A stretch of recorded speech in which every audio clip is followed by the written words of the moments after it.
Ali, Yes. how are you finding the second edition of Abu Dhabi Global Health Week? So far, so good. So far, so good? It's like a reunion. It's a reunion. Yeah, you walk around, meet people that you haven't seen. Oftentimes, I see people here that I haven't seen since last year. So it's good. Trying to avoid anyone? Or? No. All right, so 4 themes for Abu Dhabi Global Health Week this year. We Yes. have longevity and precision health, Yes. health system resilience and sustainability, digital health and AI, and investment in life sciences. Now we have a bunch of questions here. Okay. Some written by other participants of the Okay. event, some like a- written by us. It's like a game show. I got to pick one? Exactly, yep. No wrong answers. Okay, I'm going to go for this one. All right, good luck. I'm going to go for this one right here. Let's see. So, you've chosen health system resilience and sustainability. What is the one thing you think patients understand better than providers? Ooh, and this is a great question for you, actually. It might be. Yeah. What do they understand better than providers? Actually, that's an easy answer. They understand themselves, right? And I think the failure of the healthcare system, broadly speaking, is the inability for us to see that. And that's partially because we don't have time to see it. We might spend 10 minutes with our patient. Yeah. How are you going to figure out what works for them? That's also probably the reason why many patients don't end up listening or following through on the things that their providers tell them, Yeah. because there's this disconnect. Go to the gym. Well, I've never done that before. You can't, So I think the one thing that patients understand better than providers is themselves. So our job as providers is to help patients navigate in a curated way a journey of self-discovery on really what works for them. And that's actually what we do in our practice.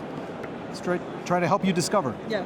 your own truth, and then use that to get you engaged, to get you towards a positive outcome that becomes sustainable over the long term. Was that too long of an answer? That was too easy of an answer. You're going to get... Again? Yes. Oh no. Do another one. All right. Trying to get a tricky one. A tricky one. All right, I'm going to go for this one. Oh, you've got in health system resilience. See, I'm going to get in trouble for this one. If you could redesign a hospital from scratch, what's the one thing you'd ban forever?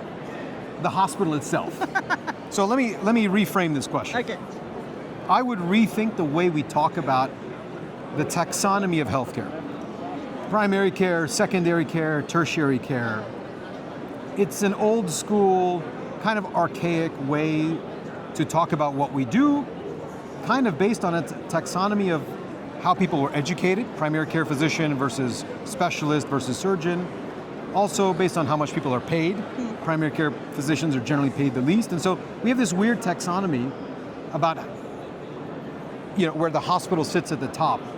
And I think that has to be set aside, because today and going forward, healthcare is actually not about the hospital. The hospital should be the very, very, very last step, and ideally, you should really almost never get there if you can avoid it.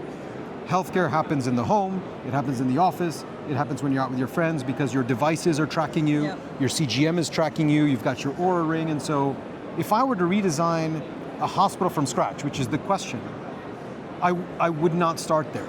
I would start with, how do we get on the patient continuously?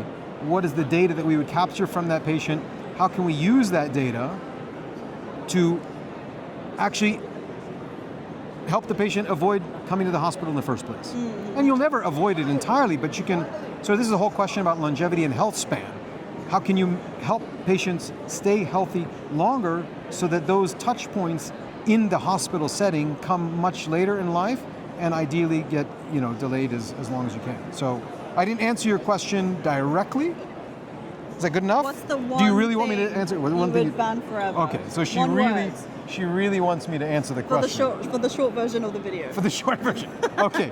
If you could redesign a hospital from scratch, what's the one thing you would ban forever? Hospital food. What? You mean no jelly and ice cream? How dare And you? I visited someone in the hospital recently, and in the work that we do, food is a huge part of it. I was like, the food itself will land you in the hospital again. So I would ban the food.